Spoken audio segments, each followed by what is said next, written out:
بسم اللہ الرحمن الرحیم۔ الصلاۃ والسلام علیک یا سیدی یا رسول اللہ وعلی آلک و اصحابک یا رحمت للعالمین۔ تمام اہل اسلام کو السلام علیکم۔ میرے عزیزو، جو لوگ نبی کریم صلی اللہ علیہ وآلہ وسلم کی بارگاہ میں درود پاک پڑھتے ہیں، اللہ تعالیٰ قیامت کے دن ان کو پل صراط کے کٹھن، مشکل اور دشوار راستے سے آسانی سے گزار دے گا، مگر میرے عزیزو اس کے لیے ایک شرط ہے، اور وہ شرط نبی کریم صلی اللہ علیہ وآلہ وسلم کی بارگاہ میں درود پاک پڑھنا۔ میرے عزیزو، سب سے پہلے میں آپ کو بتاتا چلوں کہ پل صراط کا سفر کتنا زیادہ ہے۔ حضرت فضیل بن عیاض رضی اللہ تعالیٰ عنہ روایت کرتے ہیں کہ نبی کریم صلی اللہ علیہ وآلہ وسلم کی روایت کے مطابق پل صراط کی مسافت 15,000 سال ہے۔ 5,000 سال چڑھائی، 5,000 سال اترائی اور 5,000 سال سیدھا چلنا ہے۔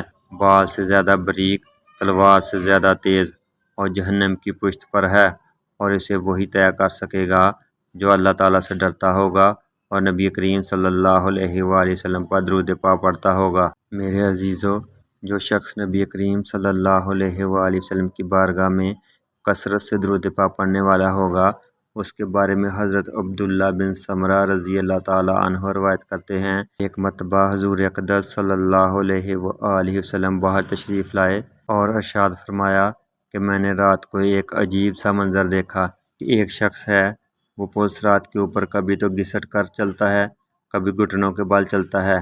اتنے میں اس کا مجھ پر پڑا ہوا درود پاک آ جاتا ہے، اور وہ درود پاک اپنے پڑھنے والے کو کھڑا کر دیتا ہے، اور وہ درود پاک پڑھنے والا پل صراط سے آسانی سے گزر جاتا ہے۔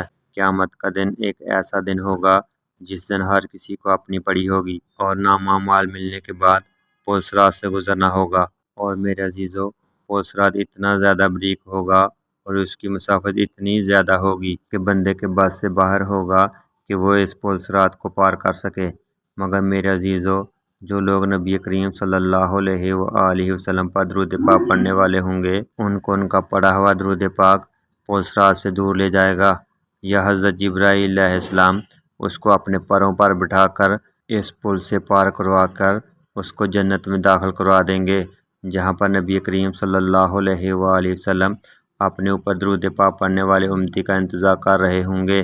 تو میرے عزیزو، ہمیں بھی چاہیے کہ ہم نبی کریم صلی اللہ علیہ وآلہ وسلم کی بارگاہ میں محبت سے درود پاک پڑھیں، تاکہ قیامت کے دن ہم بھی پل صراط کا سفر آسانی سے طے کر سکیں اور قیامت کے دن نبی کریم صلی اللہ علیہ وآلہ وسلم کی شفاعت کے حقدار ٹھہر سکیں۔ میرے عزیزو، درود پاک پڑھنا نہ صرف دنیا میں، قبر میں، بلکہ آخرت میں بھی ہمارا ہم نوا ہوگا اور ہماری مدد کرے گا۔ میرے عزیزو، اگر آپ یہ سب چاہتے ہیں تو پھر آپ صلی اللہ علیہ وآلہ وسلم کی بارگاہ میں محبت اور کثرت سے لازمی درود پاک پڑھیں اور درود پاک پڑھنے کی دعوت دیتے جائیں۔ میرے عزیزو، بے شک روزانہ کام درود پاک پڑھیں، مگر عشق اور محبت سے ضرور درود پاک پڑھیں۔ اللہ تعالیٰ ہم سب کو استقامت دے اور ہمارا خاتمہ ایمان پر فرمائے۔ آمین ثم آمین۔ جزاک اللہ۔